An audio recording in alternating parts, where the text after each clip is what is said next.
यहाँ आप देख सकते हैं कि बहुत सारे भक्तगण साधकगण जो है वो साधना तपस्या कर रहे हैं, क्योंकि यहाँ आकर बैठने में, साधना तपस्या करने में साक्षात भगवान भोलेनाथ का आशीर्वाद मिलता है, राधा रानी का आशीर्वाद मिलता है, वृषभान बाबा जी का आशीर्वाद मिलता है और हमारे ठाकुर जी, हमारे कान्हा जी का भी आशीर्वाद मिलता है। यहाँ पर गौशाला भी है, यहाँ साधना स्थल है। जो भी भक्तगण साधकगण यहाँ पर तपस्या साधना करते हैं वो उनकी सिद्धि जरूर होती है। एक स्थान पर यहाँ पर भी देखेंगे, सामने तो केले के वृक्ष के नीचे जो है भक्तगण साधकगण जो है साधना और तपस्या कर रहे हैं। तो आइए आप सबको अब इस रमणीय स्थल के साथ दर्शन कराते हैं भगवान भोलेनाथ जी का, जो भगवान भोलेनाथ जी सिद्ध हैं और यहाँ पर वृषभान बाबा जी ने उन्हें प्रकट किया है।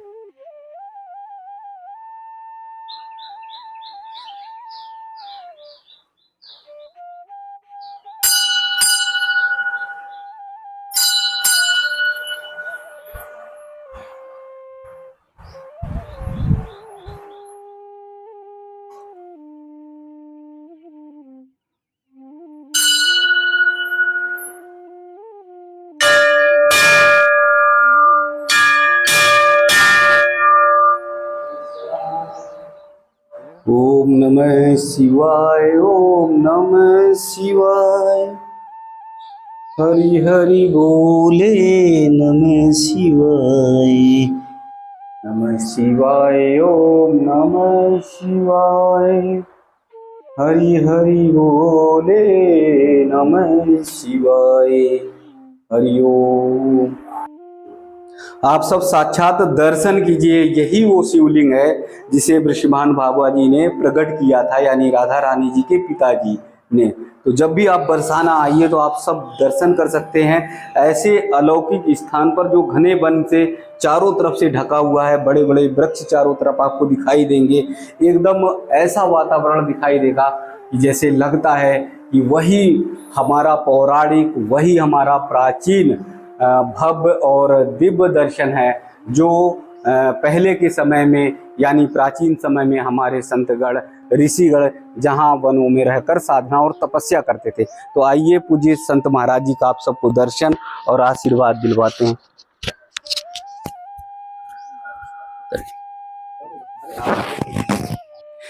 ये कुटिया के अंदर आप देख सकते हैं कि महाराज जी ने कितने भव्य और दिव्य तरीके से राधा रानी ठाकुर जी का दरबार सजा रखा है।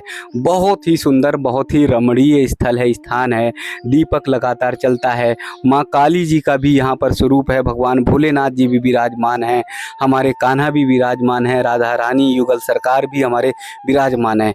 तो इतने घने वन में अगर आप ऐसी रमणीय कुटिया का दर्शन करते हैं तो साक्षात आप मानिए कि ठाकुर जी का दर्शन है, हमारे कान्हा जी का दर्शन है। क्योंकि आज के समय में ऐसी रमणीय कुटिया जो है उनके दर्शन बहुत कम होते हैं। तो आइए पूज्य महाराज जी के चरणों में दंडवत करते हैं और फिर उनका आशीर्वाद आप सब तक पहुंचाते हैं।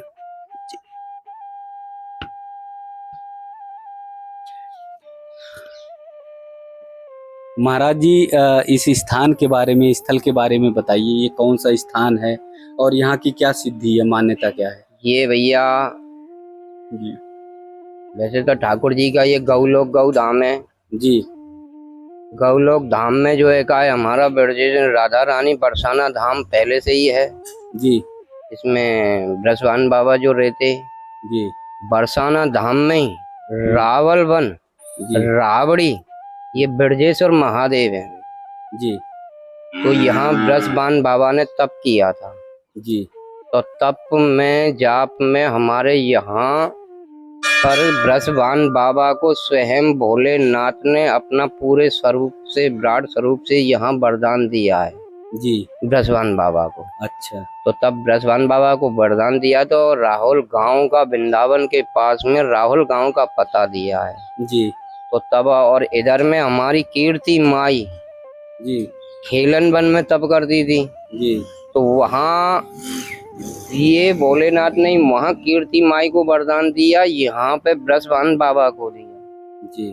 तो जैसे खेतों में वहाँ में अपने अलग अलग मियाँ बीवी काम करते हैं, शाम को घर में जाकर एक जगह रोटी खाते, तो ऐसे ही समय पे जो है शाम के समय पे रोटी खाते पे हुए पे कीर्ति माई ने बात छेड़ी। ब्रजभान बाबा थे, अच्छा बोले कि ब्रजभान जी महाराज जो है का यहाँ आज मेरे को ऐसे ऐसे परिचय मिला है। जी। तब ब्रजभान बाबा ने भी बोला, बोले ये वरदान तो मेरे को भी मिला है भोलेनाथ। अच्छा बोले नहीं हो तो बोले चल के देखे। अच्छा। तो जब वृंदावन गए हैं हाँ हाँ तो वृंदावन ही जी राहुल गांव में जी। पेड़ के नीचे जमुना जी के किनारे कमल के फूल से राधा रानी उनको वहीं प्रकट मिली है, वहां से ला के नहीं यहाँ विराजमान। अच्छा उससे भी पहले ये भोले शंकर अपना एक ब्रह्म रूप लेके ब्रह्मचल पर्वत पे पहले से ही यहाँ अनुशासन लगा के बैठे कि कब लाडली जी आए और कब मेरे सिर पे विराजमान हो। अच्छा जैसे उस दार से, जैसे इसी दार से हमारे शंकर जी की जटाओं में से जो गंगा जी निकल रही है, जी उसी हिसाब से हमारे ब्रह्मा जी ने अपनी राधा रानी को अपने सिर पे ही आसन दिया है। जी वो ब्रह्मचल पर्वत है। जी जी। और ये रावल बने हाँ, यहाँ ब्रजभान बाबा ने तब किया था। जी यहाँ जो भी आता है जी भक्ति अपनी मन की मनोकामना लेकर आता है। सारी, कोई एक संग नहीं लेके आता है, एक ही मनोकामना लेके आता, सब जी। अपनी अपनी मनोकामना लेके आते हैं जी तो उनकी इच्छाएं पूर्ति होती हैं। जी। तो कई साल तक, कितने वर्ष तक ब्रजभान बाबा ने यहाँ तपस्या साधना की है? अब ये तो बेटा अब उस समय तो शायद हमारा भी जन्म नहीं होगा और के हम ये भी नहीं कह सकते कि हमारे बड़े बूढ़े इनका भी जन्म हो, हम ये भी नहीं कह सकते। द्वापर युग की बात है। और हाँ ये है कि यहाँ कुछ जो जमीन जो बट में आई थी हमारे ब्राह्मणों के स्वार्थी परिवार में जी, तो उनके बट में यहाँ खेती होती थी। जी तो हमारे ब्राह्मण देवता कौन हर बैल और बन्ने चलाता, कौन खेती करता था? हमारे ब्राह्मण कोई नहीं करता, क्योंकि हमारी ब्राह्मणों की खेती तो मैंने एक राधा रानी है, मेन राधा रानी बस। जी, तो जी, यहाँ दी थी, तो यहाँ बट में आई थी, तो पंडा लोग यहाँ आधे साजे पे मुट्ठे पे दे देते, तो यह खेती होती थी। जी जी। और काफी नो करी होगी, उनसे पहले करी होगी। तो जिस समय जिनका जागरण आया जगने का, तो यहाँ एक जिमीदार ने हर चलाया इसमें गेहूं बोने के लिए। अच्छा। अब वो गेहूं बोने में ही उसका हर इसमें लग जाता है, बार बार लग जाता? एक बार लगा। अच्छा, एक बार लगा। तो जिमीदार ने सोचा कोई छोटा मोटा कंकड़ होगा, उसने उसको उठा के और पार कर दिया। जी। वो दूसरी हरैया लेके आया था, उसकी बगल में सट के आती है बेटा जी। तो सटने में ही फिर आया, वो फिर अड़ गया। फिर उसने देखा तो उसको यहाँ से खून की धारा मिली बेटा। हल में ही? हल में नहीं, मूर्ति में ही। मूर्ति में लगा था तो मूर्ति में लगा, तो मूर्ति में हर लगा था तो तब खून निकले थे बेटा। मूर्ति से खून निकलना? खून निकले। तो तब दोबारा में उसने देखा तो उसमें से खून निकल रहे थे भगवान जी। उसने अपना हर बैल को खोल के नहीं, अपने पंडा जी को उसने खबर पहुंचाई, तो उनके वो उनके हिसाब से ये जब से जाग रहे हैं जी, तो इनको कोई ज्यादा समय भी नहीं है जी, 60-65 साल की ये स्थान और स्थल बना। लेकिन पूज्य मतलब भगवान भोलेनाथ शिव लिंग जो है वो जो विराजमान है ब्रजभान बाबा जी की सिद्धि, ये किसी के पधारे हुए नहीं है बेटा जी। ये किसी के पधारे हुए नहीं है। किसी ने, आपने कृष्ण लीला में या उसमें देखा होगा एक अध्यात्म कि जब यहाँ कंस का जो का अत्याचार ज्यादा था तो हमारे यहाँ पे गौलोक में सारे देवता एक दफे अलोप हो गए जी। और एक समय पे ब्रह्मा जी ने, जो हमारे कन्हैया जी सब ग्वाल मुआलों के संग में, सबके संग में एक थाली में खा रहे थे, तो ब्रह्मा जी ने देख के नहीं, उनको अगमान हो गया था जी। तो उन्होंने भी यही सोचा, बोले ये हमारा ठाकुर जी नहीं हो सकता, ये हमारा कानन नहीं हो सकता, ये तो साला सबकी झूठन को खा रहा है, ये सबकी झूठन को खा रहा है, बोले ये हमारा नहीं होता है। तो ब्रह्मा जी को अगमान हुआ तो ब्रह्मा जी ने कहा किया कि यहाँ से गौलोक में से सारी चीजें चुरा के अपने धाम में ले गए। तो वहाँ कुछ समय बीता तो उनको, जब ब्रह्मा जी ने एक दिन अपना अरमान लगाया था कि मैंने कि अब तो देख साला, अब तो फोड़ फोड़ के मुड़े मर गो होगा साला, रो रो के मर गया होगा, अब देखता हूँ क्या मेरा ठाकुर जी होगा तो मिलेगा, नहीं तो साला मर गया होगा।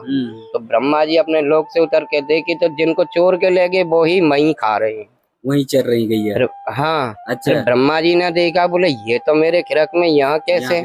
अरे ब्रह्मा जी दौड़े दौड़े अपने लोक में के माँ देखे तो माँ भी वही सीन, और यहाँ देखें तो यहाँ भी वही सीन, और माँ देखें तो वही सीन। जी। तब से ये आपका जय।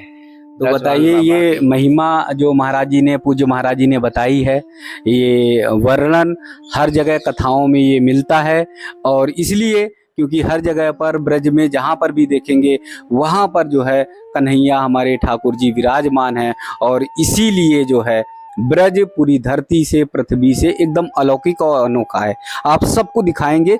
ये ऊपर जो देखेंगे, ऊपर का स्थान जो देखेंगे ये कुटिया का, वो बहुत रमणीय आपको दिखाई देगा। कुटिया कैसे जो है लताएं जो हैं वो आ गई हैं, और यही लताएं जो है हमारे ठाकुर जी कन्हैया के भक्ति और भाव के साथ में जुड़ी रही हैं।